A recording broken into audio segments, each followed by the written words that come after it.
క్రీస్తునందు ప్రియమైన సహోదర సహోదరులారా, మన ప్రభువైన యేసుక్రీస్తు శ్రేష్టమైన నామములో ఆదివారం ప్రభు యొక్క పునరుద్ధాన దినమందు రొట్టె విరుచు కూడికకు మనం చేరి వస్తున్నాం. ఆదివారం ప్రభు యొక్క పునరుద్ధాన దినం. మన ప్రభువైన యేసుక్రీస్తు మన నిమిత్తమై శిలువలో మరణించి సమాధి చేయబడి తిరిగి లేచిన దినం.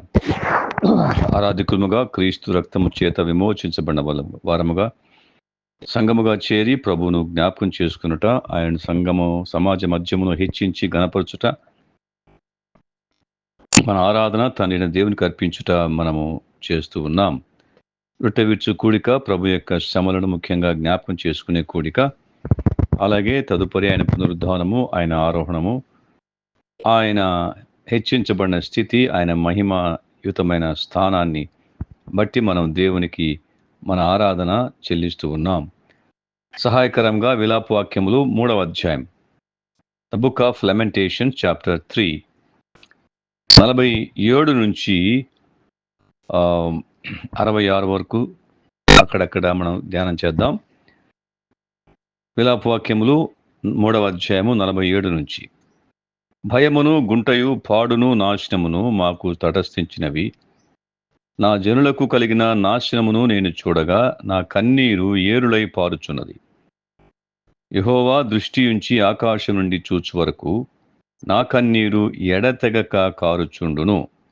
నా పట్టణపు కుమార్తెలందరినీ చూచుచు నేను దుఃఖాక్రాంతుడనైతిని.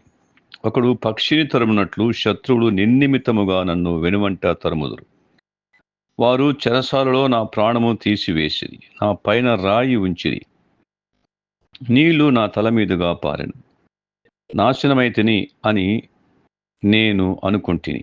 యెహోవా, అగాధమైన బందీగృహములో నుండి నేను నీ నామమును బట్టి మొరలెడగా నీవు నా శబ్దము ఆలకించితివి. సహాయము కొరకు నేను మొరపెట్టగా చెవిని మూసుకొనకుము. నేను నీకు మొరలిడిన దినమున నీవు నా యొద్దకు వచ్చితివి. భయపడకుము అని చెప్పితివి. ప్రభువా, నీవు నా ప్రాణ విషయమైన వ్యాజ్యములను వాదించితివి, నా జీవమును విమోచించితివి. యెహోవా, నాకు కలిగిన అన్యాయము నీవు చూచి ఉన్నావు. నా వ్యాజ్యము తీర్చుము. పగ తీర్చుకున్న వల్లని వారు నా మీద ఆలోచనలన్నీ, వారు నా మీద చేయు ఆలోచనలన్నీ నీవెరుగుదువు.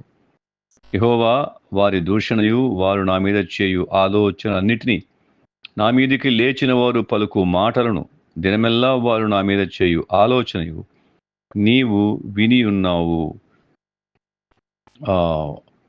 ఈ లేఖన భాగాలలో ప్రవక్త అయిన ఇర్మియా తన యొక్క అనుభవాన్ని చెప్తూ అందులో మన ప్రభువైన యేసుక్రీస్తు యొక్క అనుభవాలను మనకు తెలియపరుస్తున్నాడు. ప్రవక్తలు తమ అనుభవాలలో ప్రభువైన యేసుక్రీస్తు యొక్క అనుభవాలను వ్యక్తపరుస్తున్నారు కొందరు.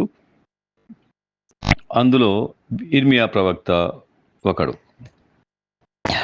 క్రీస్తు ఆత్మ ప్రవక్తలలో ఉండి తాను భవిష్యత్తులో పొందబోయే శ్రమల గురించి వారి ద్వారా మాట్లాడించాడు.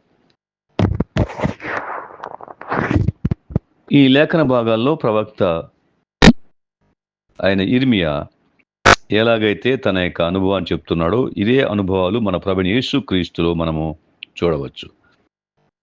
47వ వచనంలో భయమును గుంటయు పాడును నాశనమును మాకు తటస్థించినవి. దేవుని ప్రజలు అనగా ఇశ్రాయేలు జనాంగము వారి కలిగిన వారి యొక్క అవిధేయత, వారి యొక్క పాపము, వారి యొక్క తిరుగుబాటు, దేవునిని విసర్జించుట, వీటిని బట్టి కలిగిన దుస్థితి ఇక్కడ వారు చెప్తుండగా ఈ దుస్థితిని చూచి ప్రవక్త ఆయన కన్నీరు కారుస్తున్నాడు. నా జనులకు కలిగిన నాశనమును నేను చూడగా నా కన్నీరు ఏరులై పారుచున్నది అన్నాడు. ఆనాడు ఇశ్రాయేలు జనాంగమే కాదు, మానవ జాతి అంతా దేవునికి వ్యతిరేకమై తిరుగుబాటు చేసి, దేవుని విసర్జించి, పాపము చేసి, అవిధేయులై నాశనమును పాడును గుంటయు భయమును వారికి తటస్థించినవి. ఆదాములో మొట్టమొదట భయము అనే పదం అక్కడ చూస్తున్నాం. ఏదైనా తోటలో ఆదాము హవ్వ ఇచ్చిన పండు తిన్నప్పుడు మొట్టమొదటిగా నేను భయపడి దాక్కొంటిని. భయం అనే మాట అక్కడ చూస్తున్నాం. పాపాన్ని బట్టి భయము. ఆ భయము గుంట, పాడు, నాశనము వీటికి దారి తీసింది. కానీ దేవుడు మానవుని యొక్క పాపస్థితిని బట్టి, మానవుని యొక్క అవిధేయతను బట్టి కలిగిన నాశనాన్ని చూచి ఆయన సంతోషించిన వాడు కాడు, కానీ సంతాపపడిన వాడు. మానవ జాతి పట్ల దేవునికున్న ప్రేమ, దేవునికున్న ఆ యొక్క అనురాగము, ఆప్యాయత, మానవుని పట్ల మానవుడు, చెడిపోయిన మానవుడు తిరిగి ఏదేను తోట అనగా పరలోకానికి చేరాలనే ఆశ, ఆ యొక్క తృష్ణ దేవునిలో మనం చూస్తున్నాం. ఇక్కడ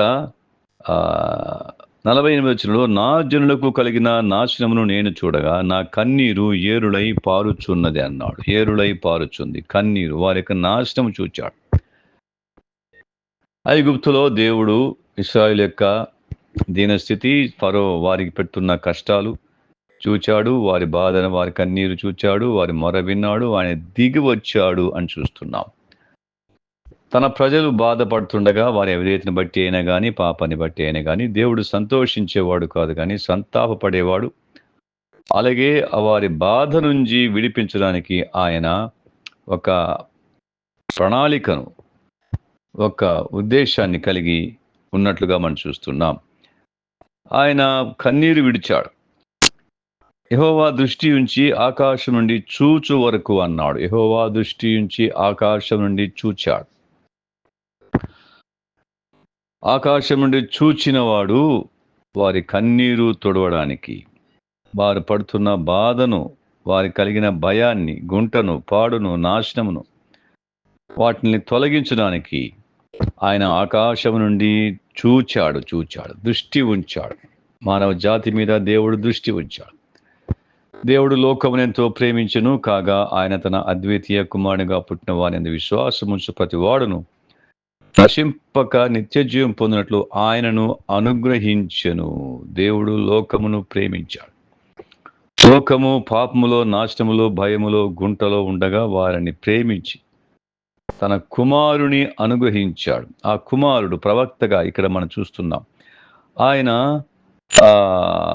50వ వచనం, నా కన్నీరు ఎడతెగక కారుచుండును అన్నాడు. ఎడతెగక కారుచుండును.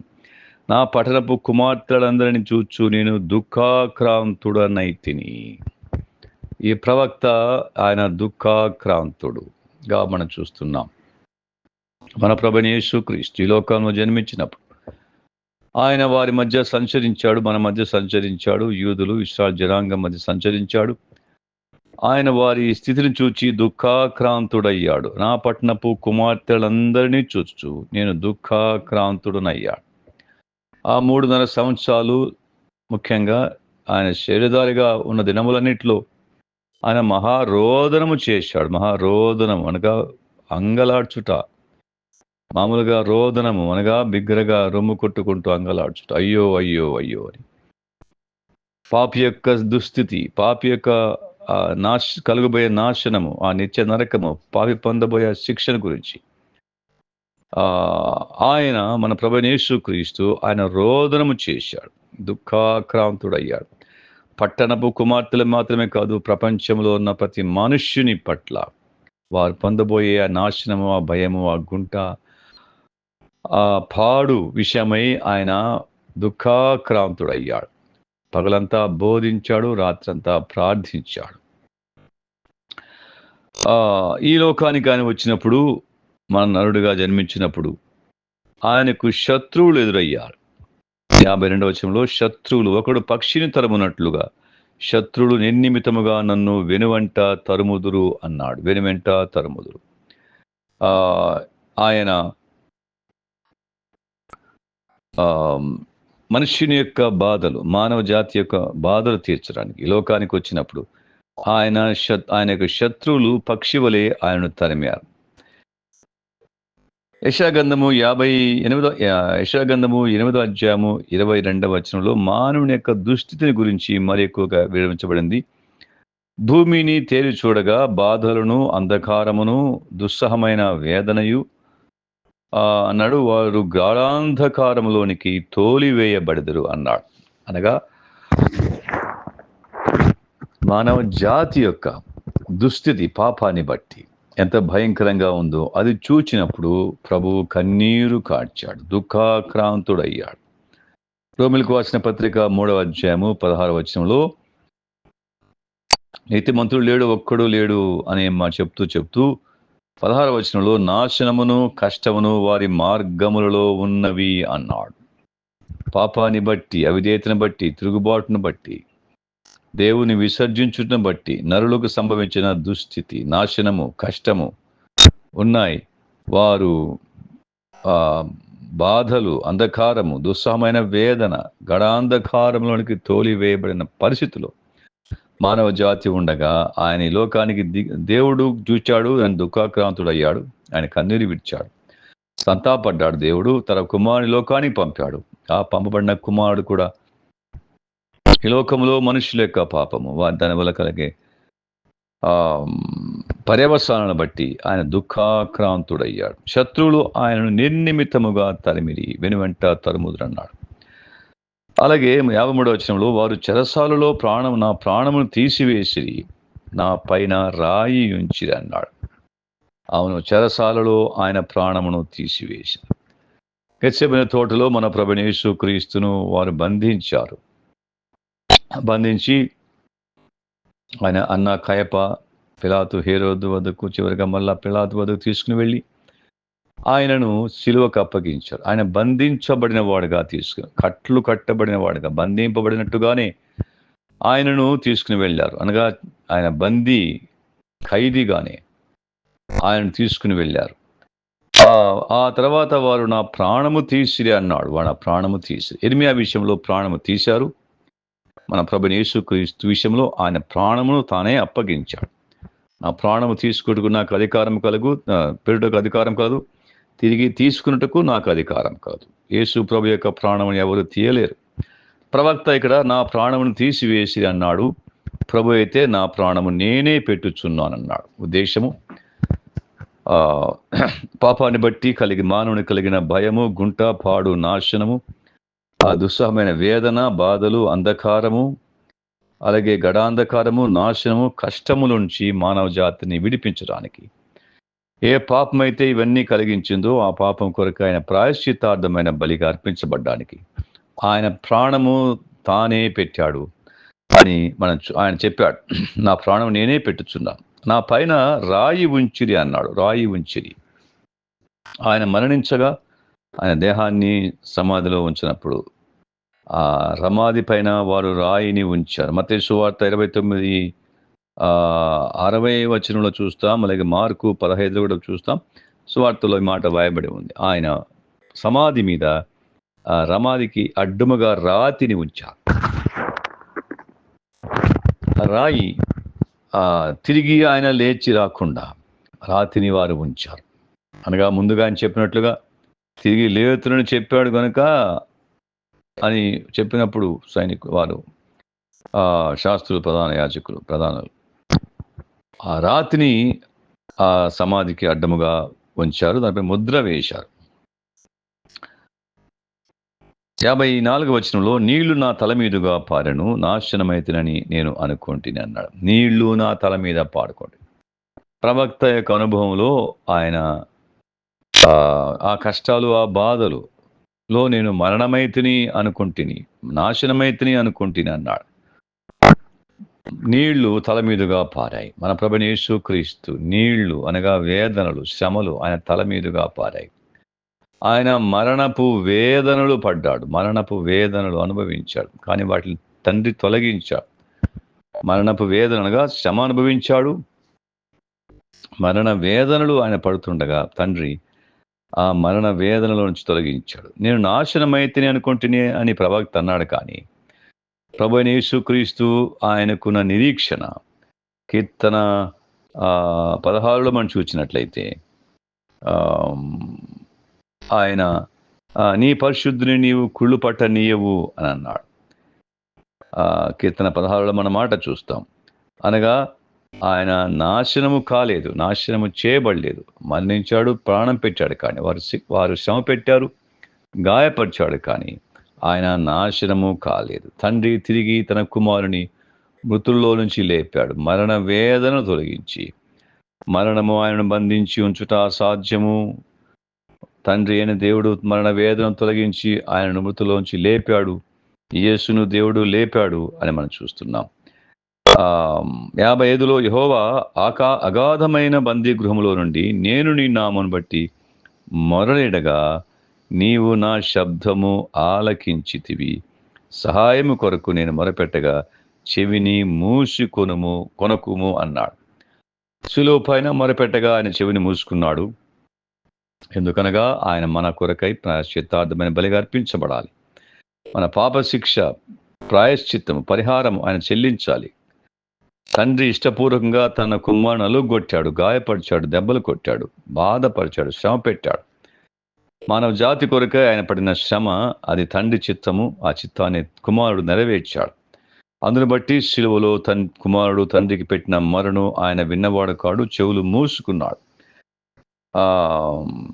57వ వచనంలో నేను నీకు మొరలిడిన దినమున నీవు నా యొద్దకు వచ్చితివి, భయపడకుమని చెప్పితివి అని చూస్తున్నాం. అనగా శిలువ పైన కుమారుని యొక్క మొర విన్నవాడు కాడు తండ్రి, కానీ పాతాళంలో మృతులోకంలో ఆయన ఉండగా ఆయన మొర పెట్టినప్పుడు తండ్రి ఆయన వద్దకు వెళ్ళాడు.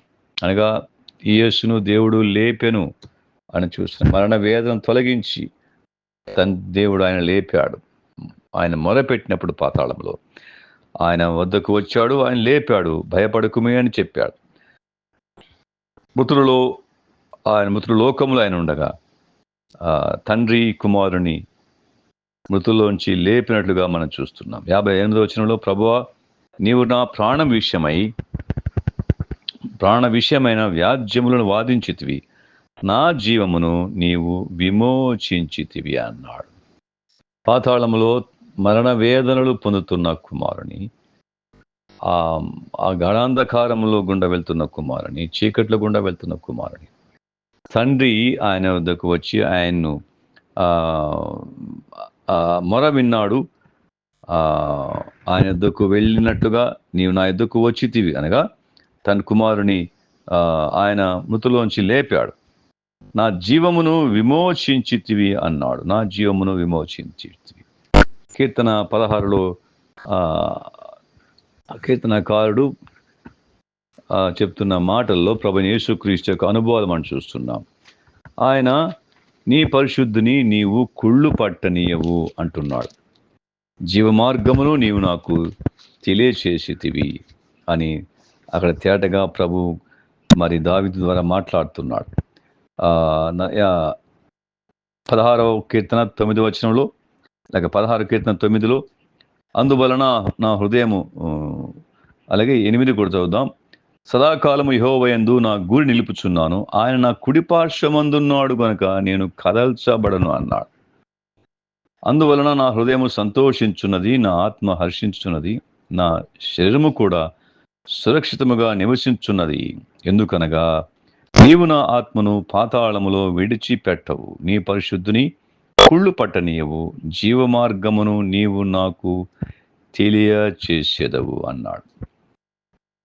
నాకు ఇర్మియా చెప్తున్న అనుభవంలో నా జీవమును విమోచించితివి అన్నాడు. నా జీవమును విమోచించితివి, పరిశుద్ధిని కుళ్ళు పట్టలేదు, నాకు జీవమార్గమును నీవు తెలిపితివి అని దావీదు కీర్తనలో చెప్పినట్లుగా మన ప్రభువైన యేసుక్రీస్తు విషయంలో ఆయన తన పరిశుద్ధిని కుళ్ళు పట్టనీయలేదు. ఆయన నాశనము కానీకుండా చేశాడు. ఆయన జీవమును విమోచించాడు అని చూస్తున్నాం. అంతకు మునుపుగా తండ్రి లేక తనకు కలిగిన అన్యాయాన్ని గురించి ప్రభు మాట్లాడుతున్నాడు. 59లో యెహోవా నాకు కలిగిన అన్యాయము నీవు చూచి ఉన్నావు, నా వ్యాజ్యము తీర్చుము అన్నాడు. అన్యాయపు తీర్పు పొందినవాడు మన ప్రభువైన యేసుక్రీస్తు. 59వ కీర్తనలో 59వ అధ్యాయం యెషయా గ్రంథములో 8వ వచనంలో ఆయన అన్యాయపు తీర్పు తీర్చబడ్డాడు. వదకు తేబడు గొర్రెవలే అని తీసుకుని పోబడ్డాడు. ఆయనను తీర్పు తీర్చడానికి ఏ కారణము లేదు. ఆయనపై మోపబడిన నేరములన్నీ ఏవి కూడా రుజువు కాలేదు. హేరోదు తెలుసు, పిలాతు తెలుసు, అన్న కాయపు తెలుసు, తెలిసి ప్రజల యొక్క ఒత్తిడి వల్ల వారు అన్యాయముగా ఆయనకు తీర్పు తీర్చి సిలువకు అప్పగించారు. ఆ అన్యాయపు తీర్పు అనేది మన పాపముల కొరకై ప్రాయశ్చిత్తార్థమైన బలిగా అర్పించబడడానికి అది ఒక సాధనమైంది. కానీ పేతురు చెప్పినట్లుగా న్యాయముగా తీర్పు తీర్చు దేవునికి తాను ఆయన అప్పగించుకున్నాడు. కానీ ఆయన అన్యాయముగా నన్ను తీర్పు తీరుస్తున్నారు అని ఆ తీర్పుని చూచి ఉన్నావు అని తండ్రితో మాట్లాడుతున్నాడు. నాకు కలిగిన అన్యాయము నీవు చూచి ఉన్నావు, నా వ్యాజ్యము తీర్చుము అన్నాడు. ఆయన వ్యాజ్యము ఎక్కడ తీరింది అనగా ఆయన వారు తీర్పు తీర్చిన కానీ సిలువకు అప్పగించిన కానీ వారిని సిగ్గుపరుచున్నట్లుగా తండ్రి తన కుమారుని 3వ రోజు మృతుల్లోంచి లేపాడు. సమాధిని ఓడించి మరణాన్ని జయించి క్రీస్తు యేసు తిరిగి లేపాడు. అక్కడ వ్యాజ్యము అక్కడ తీర్చబడింది. వారు అన్యాయముగా సిలువకు అప్పగించిన కానీ తండ్రి తన కుమారుని పక్షముగా వ్యాజ్యమాడి మృతుల్లో నుంచి తన కుమారుని లేపాడు. అలాగే పగ తీర్చుకునవలని వారు నా మీద చేయు ఆలోచనలన్నీ నీవు ఎరుగుదువు అన్నాడు. పగ తీర్చుకునవలని వారు చేయు ఆలోచన ప్రభువును వారు ఎంతగా అపహసించారో, ఆయన మీద ఎంత దుర్మార్గమైన ఆలోచన చేశారో చూస్తున్నాం. నేను నా మీద చేయు ఆలోచన అన్నాడు. అంత మాత్రమే కాదు, యెహోవా వారి దూషణయు వారు నా మీద చేయు ఆలోచనలన్నిటినీ నా మీదికి లేచిన వారు పలుకు మాటలు అని అన్నాడు. ప్రభు జీవించిన 3.5 బహిరంగ పరిచర్యలో 3.5 సంవత్సరాల కాలంలో ఆయనను పలుమారులు వారు దూషించారు. పలుమారు వారు ఆయనను హేళన చేశారు. పలుమార్లు ఆయన పట్ల ఆయనను తిరస్కారమైన మాటలు మాట్లాడారు. లూకాసు సువార్త 11:53-54 వచనాల్లో కూడా, అలాగే యోహాను సువార్త 5:18లోను వారు పగ తీర్చుకోవాలని మాట మనం చూస్తున్నాం. 8వ అధ్యాయం యోహాను సువార్త 40లో కూడా వారు పగబట్టారు మన ప్రభువైన యేసుక్రీస్తు మీద. కారణం ఏంటి? వారు శాస్త్రుల యొక్క శాస్త్రులు, పరిసయ్యులు, వాళ్ళ యొక్క యాజకుల యొక్క అవినీతిని, అన్యాయాన్ని, అక్రమాన్ని, వారు చేస్తున్న దుర్మార్గాన్ని ఆయన ఎత్తి చూపాడు. అందును బట్టి వారు ఆయన మీద పగబట్టిరి. పగ తీర్చుకునవలని వారు నా మీద చేయు ఆలోచన అని అంటున్నాడు. ఇర్మియా గ్రంథము 18:12లో చూడొచ్చు. అక్కడ ఆలోచన ఆయన మీద ఎలా చేశారు, ఇర్మియా మీద. అలాగే మన ప్రభువైన యేసుక్రీస్తు మీద వారు దురాలోచన చేశారు.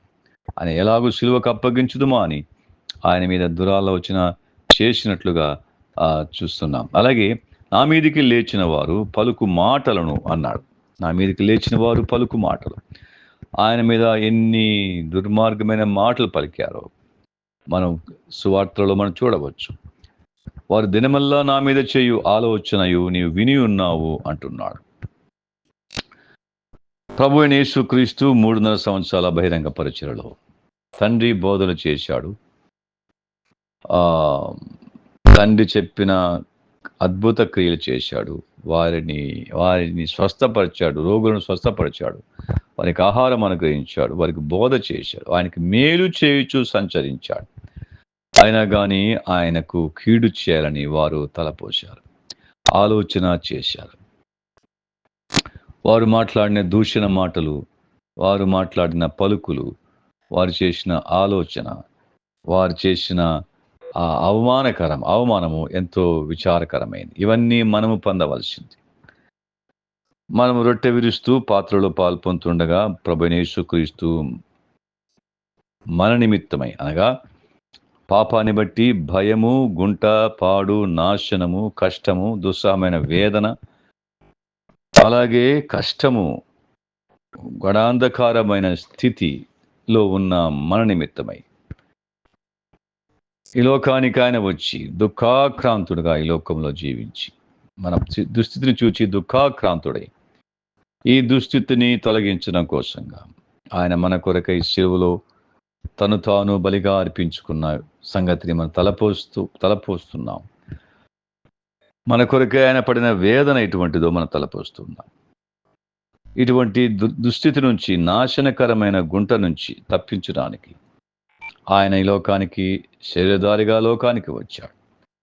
మన శిక్ష తన మీద ఆయన భరించాడు, మోసుకున్నాడు.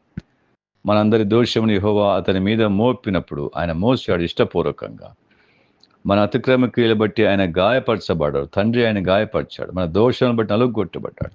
తండ్రి ఆయన నలుగొట్టాడు. ఆయన నలుగొట్టకు యెహోవాకు ఇష్టమాయను అని చూస్తున్నాం. ఇష్టపూర్వకంగా తండ్రి తన కుమారుని గాయపరిచాడు. ఇష్టపూర్వకంగా తండ్రి తన కుమారుని ఆయన నలుగొట్టాడు.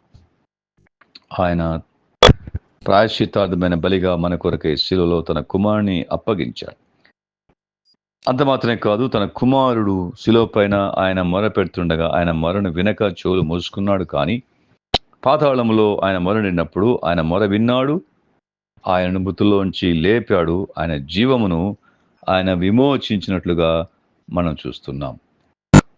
మన ప్రభు మనకు కలిగిన నాశనమును చూచి, ఆయన మనకు కలిగిన దుఃఖమును గురించి, భయమును గురించి, గుంటను గురించి, పాడును గురించి ఆయన సంతోషించిన వాడు కాడు, కానీ ఆయన దుఃఖించిన వాడు. కన్నీరు ఏరులై పారునంతగా ఆయన దుఃఖపడ్డాడు, దుఃఖాక్రాంతుడయ్యాడు.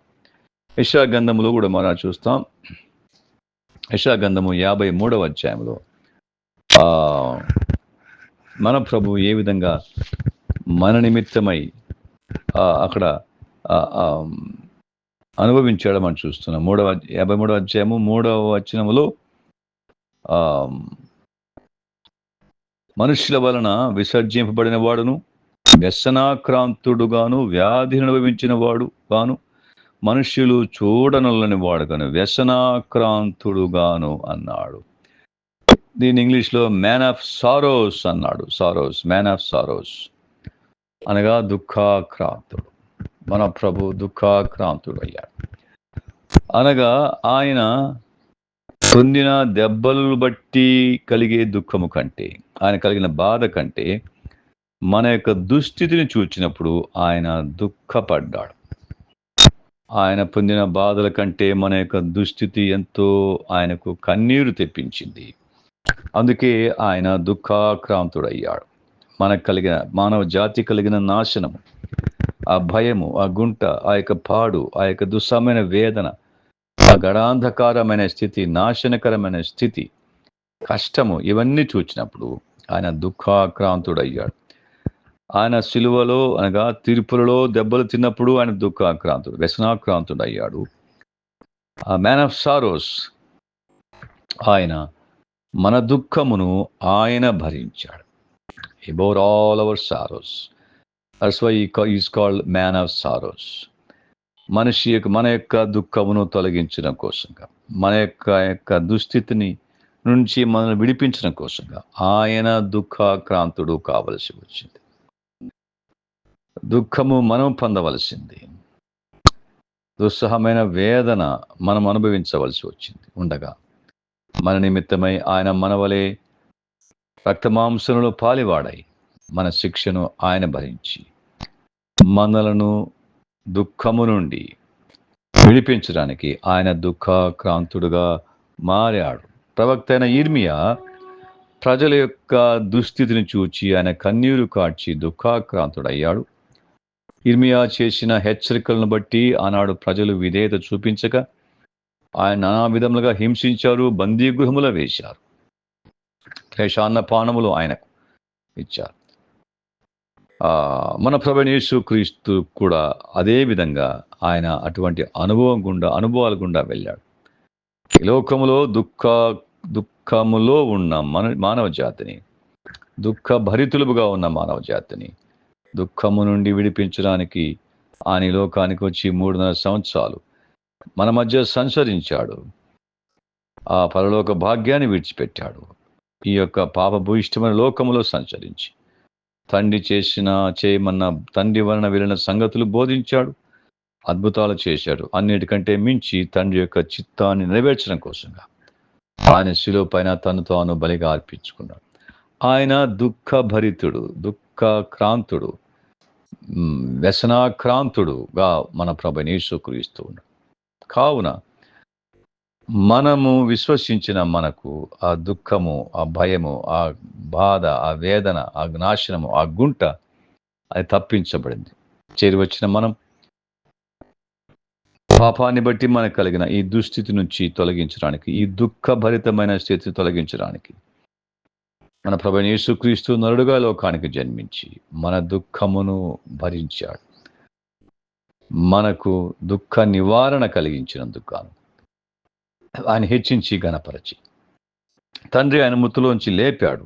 నా జీవమును విమోచించితివి అన్నట్లుగా మృతుడై తిరిగి లేచిన వాడు మన ప్రభువైన యేసుక్రీస్తును జ్ఞాపకం చేసుకుని మన ఆరాధన తండ్రి దేవునికి యేసుక్రీస్తు ద్వారా అర్పించుదుముగాక.